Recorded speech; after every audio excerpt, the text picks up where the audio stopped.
Welcome to the 27th episode now of the series Decolonizing the Mind. And we have a sub-series, the Bandung Dialogues, which is a series I intend to do with thinkers from different civilizational background. And last week we started the sub-series with my brother Imam Muhammad al-Asi. We talked about religion and science, and today we're going to discuss gender and sexuality. As you could see from the previous video, we are talking to somebody who has authoritative narrative about the Quran. He's written 45 volumes. He's published 15 of them, and another 30 is in the making. So we're really talking with somebody who knows the stuff. Welcome back, brother Asi.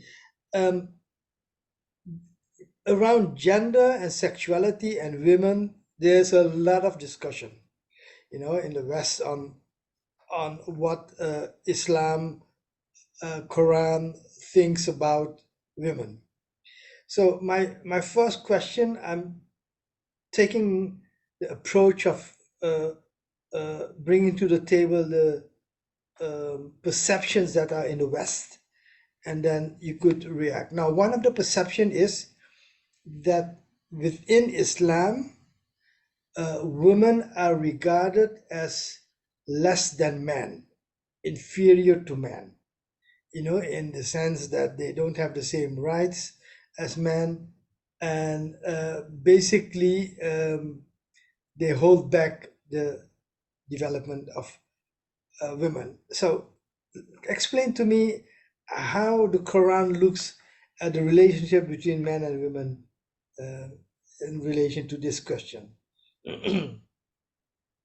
Once again, thank you for having me on, and I'll try the best I can to explain this issue that's become a bombshell issue in the propagandistic onslaught from the Euro-American quarters.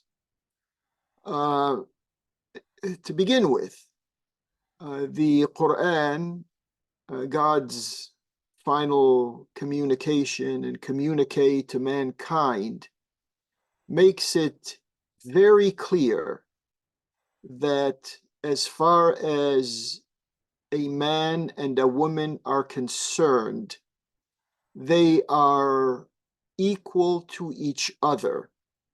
When we say equal to each other, that does not mean that they are the same of each other. There are verses in the Quran that speak about this issue. I can quote several of them, but then translating them and explaining them may sort of delete some of our time. Suffice it to say that those propagandistic mainstream media attacks against what is considered to be gender in Islam are part of a larger strategy that is actually at war with the ideas that are implanted and embodied in Islam. And this is nothing new. It's been going on for many, many generations. What is new about it is that it has reached a high pitch because in our time and age, communication around the world, due to technology advances, has become phenomenal. So it's no longer a whisper campaign against women in Islam. It's become a almost an ideological program against women in Islam, emanating from such places as London and Washington, D.C., and Paris, France, etc. You can take these other European capitals and throw them in the mix. The issue is to be upfront and blunt about it. The issue is an issue of power. Women in Euro-American countries, because all of this mental troublemaking is generated in Euro-American countries. It doesn't come from the Southern Hemisphere. It doesn't come from the Orient. It specifically comes, that's why I don't like to use the word West to begin with. West is a camouflage. We have to be more precise and say it's a Euro-American phenomenon. The Euro-American phenomenon, it targets Muslim women. It doesn't notice there are other women in the world, and they have their cultures, they have their religion, they have their history, but they're not targets. No one speaks about women in China, or women in Thailand, or women in the areas of the jungles of South America, or in Africa, in certain areas, or in India for that matter. Except when it comes to Muslim women, it becomes a subject. The first thing a thinking person should ask himself, why, out of all of the women in the world, why is there a topic that has become a global topic that concerns only Muslim women, when Muslim women themselves are not subject to Islamic social norms? Mind you, and this should be in everyone's mind who's listening and tuning in, that the Muslims of the world are not, and I repeat, they are not subject to Islamic norms, Islamic values, Islamic, well, morals. I don't want to use the word morals because we have different cultures in different countries. Some of them still have morality in them. Some of them are shedding their morality, etc., but definitely not subject to Islamic laws. So how come, who takes the freedom to come and say the way Muslim women are treated in such and such a country, and many Muslim women are oppressed, many Muslim women are excluded, many Muslim women are disenfranchised, etc. Yeah, that's a fact of life. Anyone who wants to say, oh, well, Muslim women in the world today are really living up to their Islamic standards is just contradicting the facts and reality. So what is happening in the world today, in those countries that we call Islamic countries, what is happening is that there is oppression of women. But the oppression of women does not generate in Islam. It generates in a parochial culture, a culture of men's superiority, male superiority over women. It has nothing to do with Islam. Don't mix the two. When it comes to Islam, the Quran, the Creator makes it very clear that men and women are complements of each other. And there is no preference for male over female. And likewise, there is no preference for female over male. Both of them have their specific biology and whatever contingencies of psychology that belong to the specifics of that biology. But in the fight, when you put them together, they complement each other. And it is only in the distortion of the imagery or the concepts that people begin to get the impression that women are second-class citizens in an Islamic society. If they are second-class citizens, and I don't doubt in quite a few areas throughout the Islamic hemisphere, women are in second, and I dare say third-class citizenry positions. But that has nothing to do with Islam. It has nothing to do with the Quran. That has nothing to do with the Prophet. It has nothing to do with any of this. All it has to do with, if we want to trace it to its origins, it has to do with the functions of power in society. So a male is more powerful. The male has a muscle advantage over a female. And therefore, from that perspective, whoever has more power can oppress whoever has less power. What does the Quran says about, let's say, the inequality between men and women in terms of, emancipation? Is there anything in the Quran that looks at this also from the perspective that females are disadvantaged? How does the Quran discuss gender? First of all, let's begin. Now you take me to the Quran, and I will happily answer your question, even though it may take little more time. To begin with, in the 4th chapter of the Quran, it's called Surah An-Nisa, the chapter of women. A whole chapter in the Quran is called the chapter of women. Oh, okay. And that chapter begins, I'll quote the ayah, يا أيها الناس اتقوا ربكم الذي خلقكم من نفس واحدة وخلق منها زوجها وبث منهما رجالا كثيرا ونساء واتقوا الله الذي تساءلون به والأرحام إن الله كان عليكم رقيبا. That's the first verse in this chapter of women. And it says, O people, I'm giving you right now the spontaneous translation of it. I have the translation that has been mentally worked through. For those who may not know, this is the translation right here. It's called the Ascendant Quran.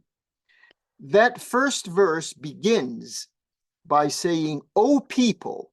It's not saying Muslims. It's not saying anyone of a particular religion or ideology. People, generic people of the world. It's addressing the populations of the world, wherever they are, in whatever time frame they're in. O people, this is in reference to God himself, because many times in the Quran, God is referred to in the plural, not because he is plural, he's singular. That's one article of faith, that we acknowledge that the creator, the one creator, is singular.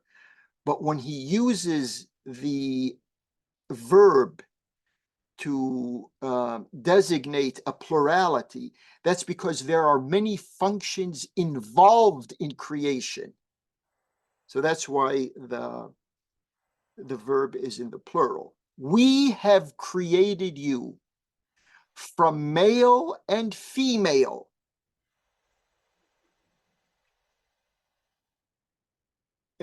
O people, guard yourselves. I'll retract myself because I left a phrase out.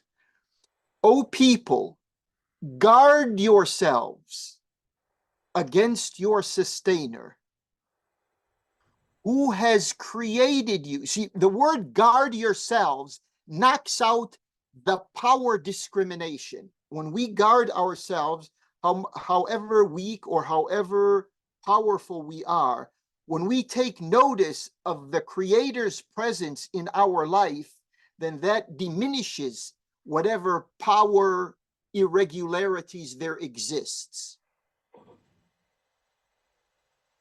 guard yourselves against your sustainer, who has created you from male and female, who has created you from one bio-self, min nafsin wahida, created you from one living self. And out of it, he has created male and female. So the understanding of our coming into existence, we came into existence on an equal par. And we came into existence simultaneously. There is in the farewell address of the Prophet, that was one of his final public speeches before passing on. He says, I quote, "An-nisa'u shaqa'iqur rijal," which means women are the correspondence of men. Another translation of that would be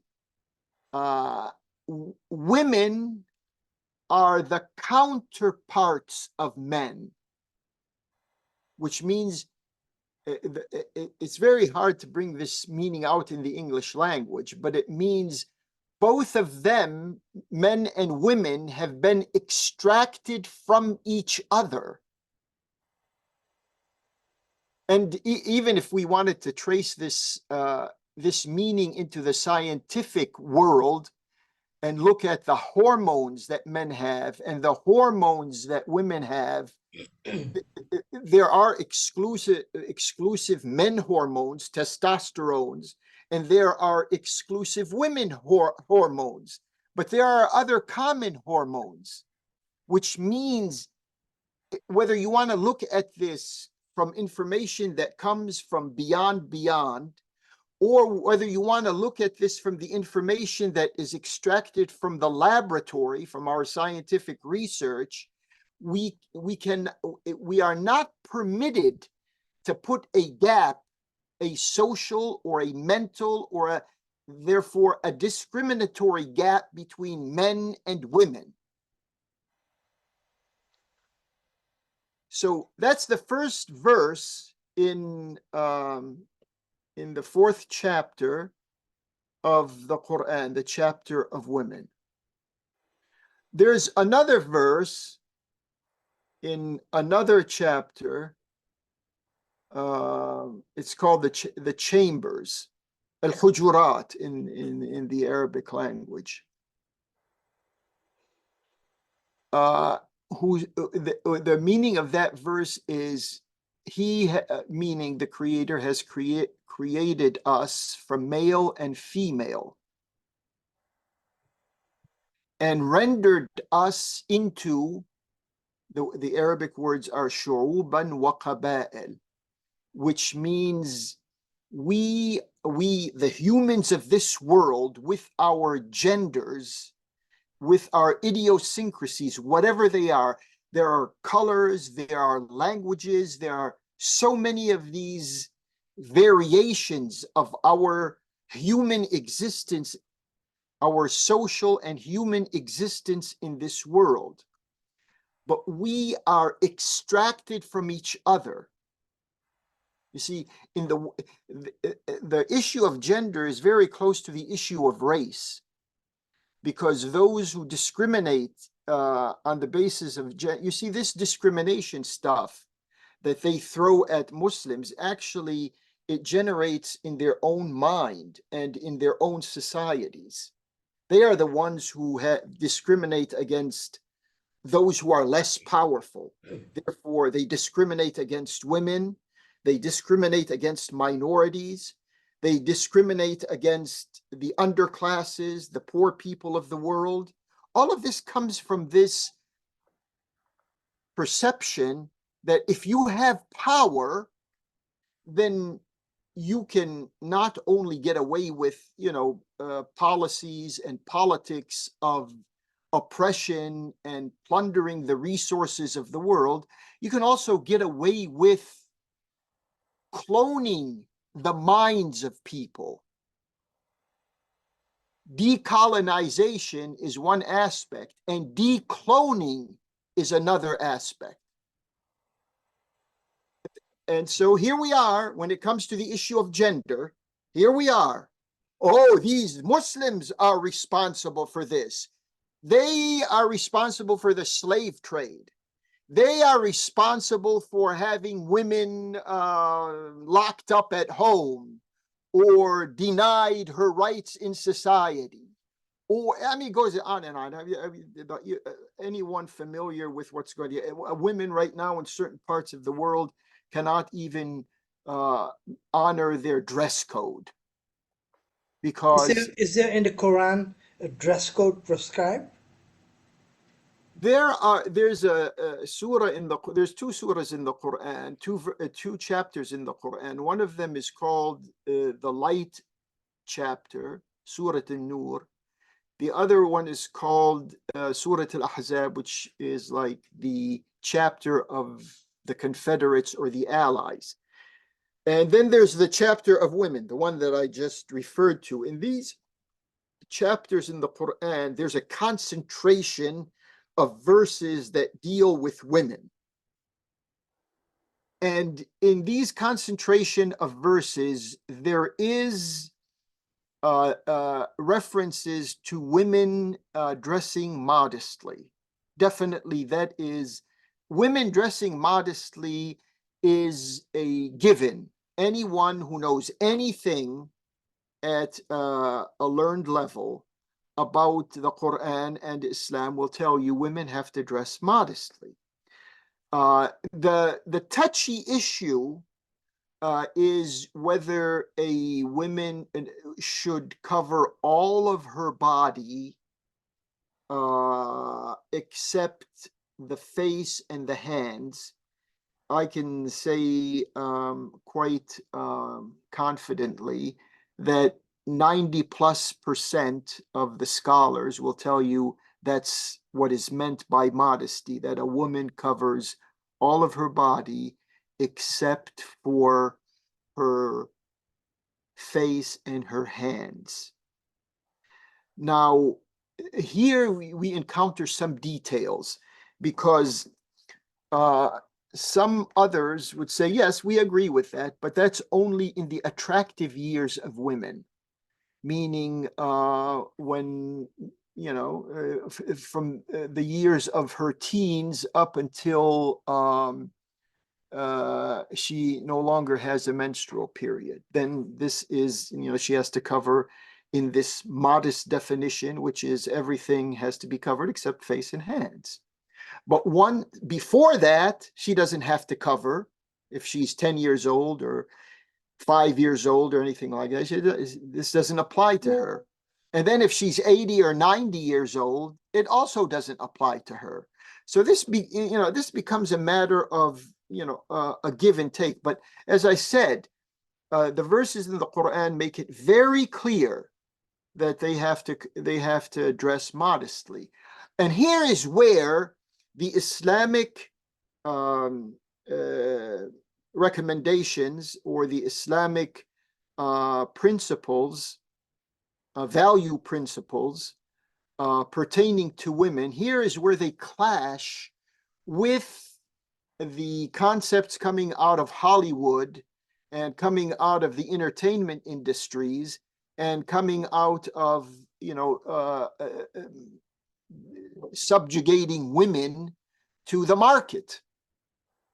Here's where we have, you know, prostitution, and we have, you know, in certain countries in the world, prostitution is just a job, you know, go get a license and become a prostitute and you're okay, that's fine. This is unbelievable and unacceptable in Islam. There's no such thing as giving legitimacy to something that is immoral. And if, you know, I know a person who gave this area a lot of his attention. He actually studied this area. And in his studies, he realized even in Euro-America, before the Second World War, women all over were dressed modestly.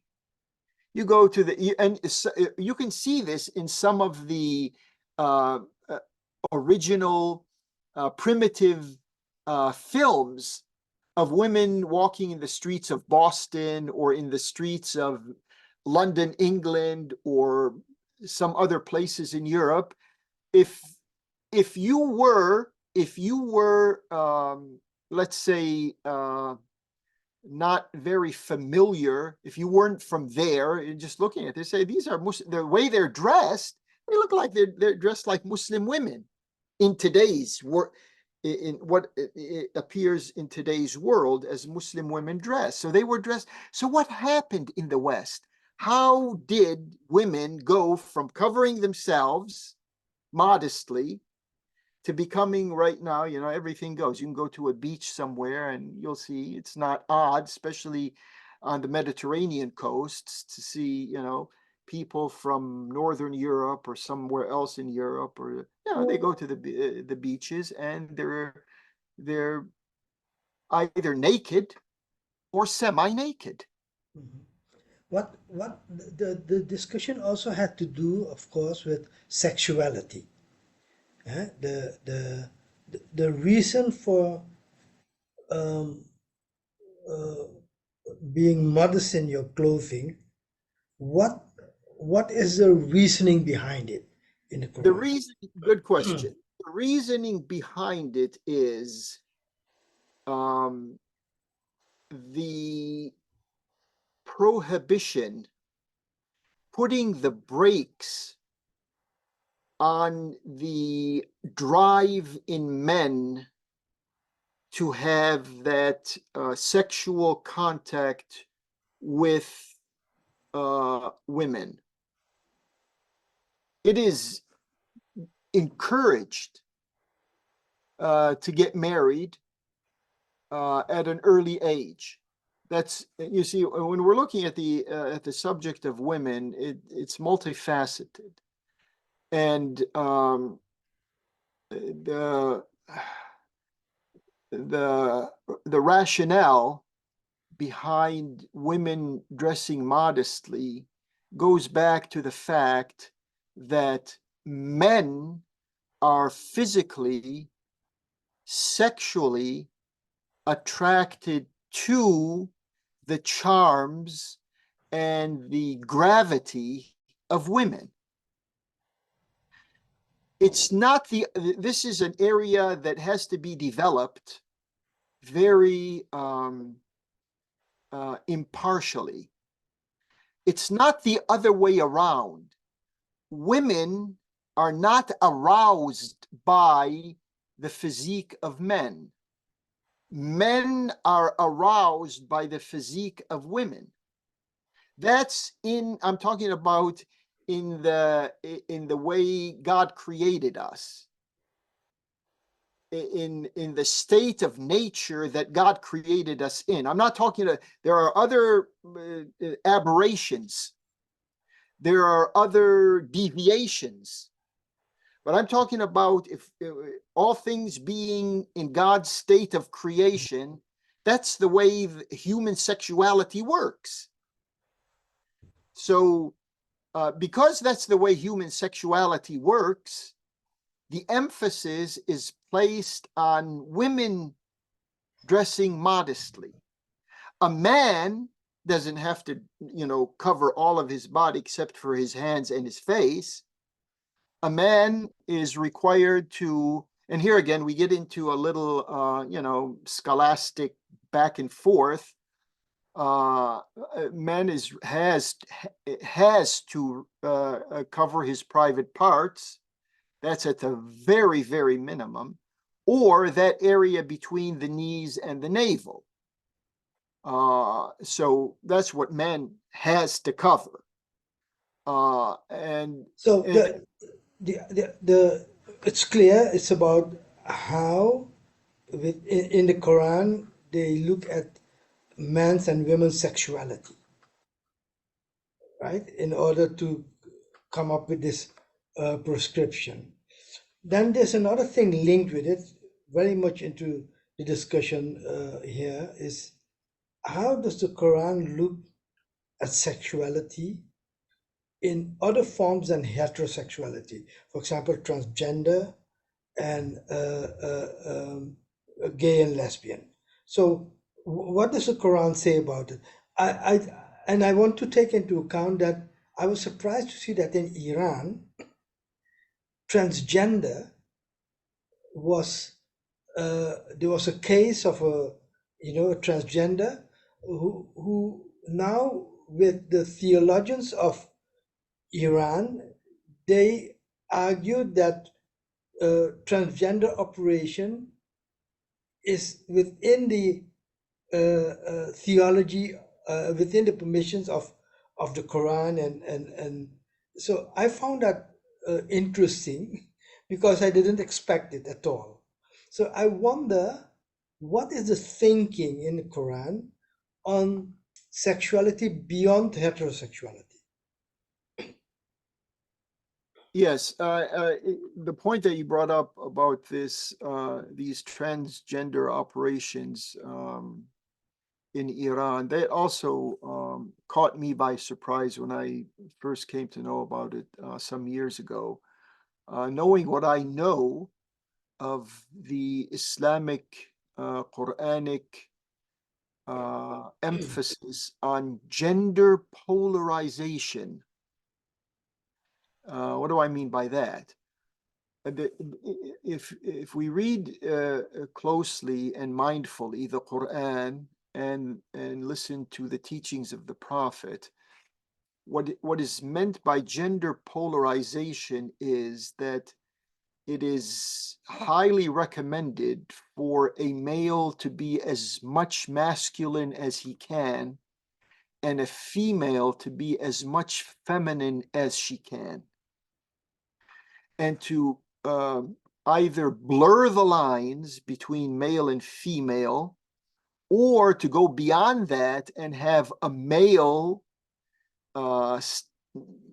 become a female, or vice versa. It's not something that I am familiar with, and that's why when I heard about these types of things happening in Iran, I said, I'm very curious. One of the handicaps, you may call it, between me and what is happening in Iran internally, especially, is that I don't communicate in the Persian language. I'm not a Persian speaker. I'm an Arabic speaker.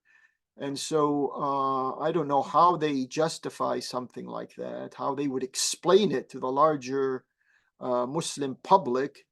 I don't know of it happening anywhere else. I mean, in the West, in the Euro-American context, yes, it's happening quite frequently in quite a few places. But in the Islamic realm, it's only happening, that what I know, it's only happening in Iran. It may be happening in one or two other places, but it doesn't have an Islamic explanation to it, because there are some, first of all, there are verses in the Quran that speak about, explain to us what happened to certain societies in history, in the past. And these are not meant to be light-hearted stories. These are meant to drill into us lessons so that we don't fall into the same mistakes and go off into destructive directions. And one of those societies that incurred its own destruction was the society of Prophet Lot, L-O-T in English. And Also in the Bible. yeah, it's in the Bible. That's right. That society was what using today's language, was a predominantly homosexual society. And that prophet Lot was sent to them to try to tell them this is not a normal human relationship, and you should cease this type of sexual inclination and perversion. And they didn't. They wanted to have things their way, and they thought, one of the accusations that they responded to Lut was that we should expel you, meaning the prophet, and those few who are with you, which tells us that homosexuality was mainstreamed, was the norm of society. So there's a potential for whatever the society we're looking at on Earth. If people want to go in that direction, there's a potential that this thing can become the order of the day. And those who want to have male-female relations, they are the ones who are going to be looked at as the weird ones in society. And this is what happened with Prophet Lut and his people. His people were the numerical majority, and he was in the minority here. And he was telling them, look, normal relations are between male and female. He said, no. And then his society reached the conclusion and said, أخرجوا آل لوط من قريتكم إنهم أناس يتطهرون. That means expel Lut and his types, expel them from your society, because they say that they are people who are pure. And So as I understand now from your teachings, is that um, ideas about lesbian and homosexual relations is something that explicitly is forbidden by the Quran. correct. Correct? Yes. So for Muslims, especially in Western societies, or for gay and lesbians who are from a Muslim background, how, especially those, and let's say the parents of those children, right? Would they be looked upon as deviant types, and how would the society deal with it? Well, it would deal with it's like you're dealing with a pathogen. With as what, eh? It's like dealing with a pathogen in the human body. Mm-hmm. It's like, someone having a disease, and you have to cure them. And you see number one, let me make this observation. Look at the world, look at the geography of the world. Where do we find the loudest voices for promoting and legalizing homosexual relationships? Are they in the African continent? Are they in Asia anywhere? Are they in South America anywhere? Where do you find the promotion of the legality of homosexuality? That's number one. Number two, there has In not. many of these countries, there are upcoming social movements that are arguing for it. Yeah, In but Latin America, yes, in Latin America and Africa, you will find it. yeah, But you will. what I would be interested is in more in the question of how a Muslim mother, father who sees his child having homosexual desires, loves his child, uh, and the child and growing up doesn't regard it as a disease. Does it mean that basically, if the parents regard it as a disease, it will destroy the relation between parents and children? It has that potential, but it's not necessarily the final result. Mhm. And that's why I say there has not been enough studies, and I don't mean sponsored studies, because a lot of these research, they're sponsored by big money and corporations and all of this stuff. No, I'm talking about very level-minded, independent research into how do we have homosexuals um, uh, come into our families? How does this come about? One observation is just an observation. This is an anecdotal comment right here. I remember in being in the Muslim East, as I mentioned, I went to high school and college in Lebanon. And there used to be among people there used to be the impression, and that's why I say this is only anecdotal because there hasn't been any real studies about this. But they used to say among themselves, and this is the average person in the street, and I've heard this on occasions, that, you know, if you're from the very repressed parts of Arabia, you tend to be homosexual.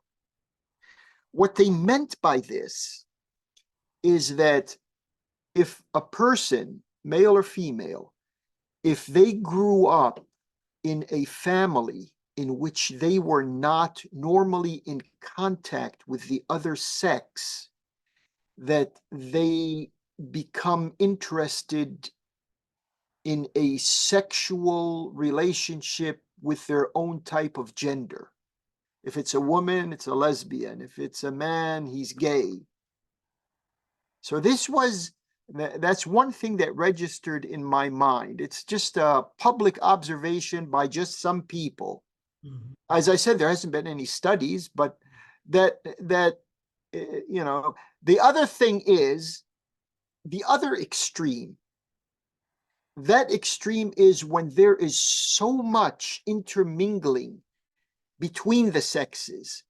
The males and females just live together and have promiscuous relationships with each, such as happens in Hollywood and places like that.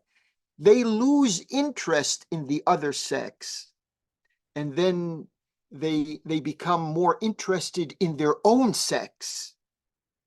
So if you're looking at the spectrum, this type of spectrum, it appears, and this is, only a guesstimate, it appears that there's a type of homosexual proclivity in those societies that could not maintain normal relations between male and female. Either they excluded the females, such as is the case in the Arabian Peninsula in certain pockets there, and I'm talking about the 50s and 60s and 70s, those, and before that it was even worse. A person I know that and this is even though it's one case that I know of, one person got married to his wife and he never saw her face during his family life. Never. And he was married to her. That's bound to have some type of repercussion. And that repercussion could be that this human nature, that in the God-given natural form of living, it's the attraction of male to female. But what happens when a male cannot see a female? No one really tells us what happens in cases like that. Or on the other extreme, when males and females are always seeing each other so abundantly and so outrageously. I mean, promiscuity is a very mild word to use here. And so Now, also, What I found interesting in the discussion, which you bring up in connection with Iran, what I read about when I start looking into how this phenomena came about in Iran and the discussion the theologians had about it, what I understand from the English, articles that I saw, which is not in Persian, so it's very limited in my understanding of the discussions that went on there, was the question that um, uh, it was permitted to correct some error of nature which God didn't meant to have. You see, so um, what I found interesting about this discussion is this: the whole discussions on LGBT and Islam is one of the major discussions of these times. And the fact that there are explicit verses about sexuality in the Quran that prohibits gay and lesbian relations, seen as a disease, which I think is the most contentious discussion in the West, but not only in the West, also about, let's say, gay and lesbian Muslims and gay and lesbian in the global South who are taking up this issue. So my interest is how does theologians and experts like you uh, uh, studying the Quran, which is a guideline for Muslims across the world to live, is there do you see something like what happened in Iran in the discussion about uh, um, transgender? Do you see some kind of opening of a discussion of how LGBT, how gay and sexual uh, relations would somehow be permitted, or do you think it's out of the question? I think it's out of the question. Definitely out of the question. I can't see any legalization or any mainstreaming of that relationship anywhere in the Muslim world on the basis of the verses of the Quran or the teachings of the Prophet. There are some statements from the Prophet that out and out, I could say, condemn this type of relationship. The only thing, there's a couple of loopholes here that I should mention, I think. One of them is, if this relationship is a secret one, no one knows about it, then no one can do anything about it. It's there and it's secret, and so, that's it. The other type of gap in this whole area here is the uh, the scant information, scientific information that we have. Even those who are trying to promote this type of lifestyle, they cannot offer us scientific information as to why they prefer their own sex as opposed to the opposite sex. It's just that, oh, this is the way I feel. Well, that's not enough. You can't tell me this is the way I feel. I want to know why you feel like that. And the question of why has not been answered They because would they would argue it is in their nature. That is how they are. yeah, I don't, and I won't question that. I will say it's in your nature, but why is it in your nature when it's in the predominant worldwide existence of almost 8 billion people? The overwhelming majority of them, it's not in their nature. So there's something that put it in your nature, and because we are sophisticated, our lives, we're made up of our body, that, we can subject it to laboratory tests and all of this. But there's an element in us called a ruh, which is the soul.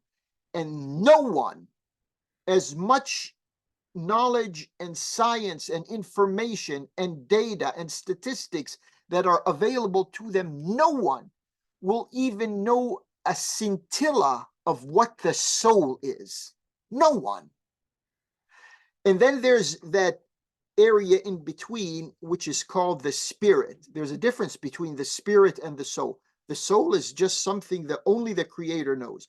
The spirit is when the soul and the body come together, we have a spirit. And that, we may investigate some things about it, know some things, not know other things. So in this complex matrix that we have, there's something in it that triggers this feeling that it's in my nature that, I fall in love. If I'm a man, I fall in love with a man. Why did that happen? That why is not answered. So because that is not answered, that constitutes a type of gap or loophole in which these, in some maybe Islamic jurisdictions, may say, up until now we can't condemn them because of this. We understand the issue, and if some individuals like that want to live that type of life, maybe they can go and find some land that they want to live in. But over here, we honor that will of God who created us either as males or as females, but he didn't create us somewhere in between. Or he got confused. He put a male into a female or a female. God is not confused. Okay. Thank you very much for this episode, and thank you for your insights and your explanations. And I think it's important to have discussions on the most sensitive issues that Muslims are concerned with and confronted with, and non-Muslims as I, in the same way, in different views on how to look at it. But in the concept of building a new world civilizations where there is ample room for different philosophies and different life ideologies to state their position, I think it's important to have this continuous dialogue. And the next time, I would like to move forward here with the issue of the Islamic political system. How does the Quran look at a political system of an Islamic society? How does it work? What are the principles? So I hope that you can share some of your wisdom the next time on this topic. Thank you very much for your contribution. Thank you so much for the opportunity, and we'll meet again. Thank you. Okay, bye. All right.